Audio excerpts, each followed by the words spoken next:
மகளை கட்டிக்கிட்டானோ அவனுக்கு இந்து தர்மத்தை பிடிக்குமா? தலைவனாக ஏத்துக்கிட்டவனுக்கு பிடிக்கவே பிடிக்காது. யாரு வளர்ப்பு மகளை திருமணம் கட்டிக்கிட்டவன் யாரு? நான் சொல்ல மாட்டேன், நீங்க சொல்லுங்க. அவனுக்கு பேரு தந்தையா. இப்ப அப்பா வந்துக்கிறாரு, தந்தை போயிட்டாரு, இப்ப அப்பா வந்துக்கிறாரு, சரியா? அவனுக்கு பேரு தந்தையா. வளர்ப்பு மகளை கட்டிக்கிட்டவன் பெரியாராமா. அவர் சிறியார், பெரியார் கிடையாது. யாரு ஆதாம் ஏவாள் வழியா வந்தவன் அப்படின்னு சொல்றானோ, இந்துக்கள்லாம் அப்படியே மனிதர்களால் அப்படியே படைக்கப்பட்டவன். நம்மளோட நம்பிக்கை என்ன? படைக்கப்பட்டவன் நம்மலாம்.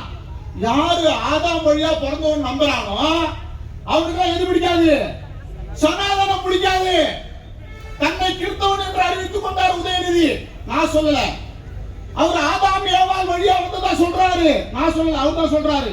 ஏன்னா அவர் கிறிஸ்தவத்தை கடைபிடிச்சாருன்னா அவர் ஆதாம் ஏவாள் வழியா வந்ததா தான் அவர் சொல்லணும். அப்ப அவருக்கு இந்து தர்மம் பிடிக்குமா? பிடிக்காது.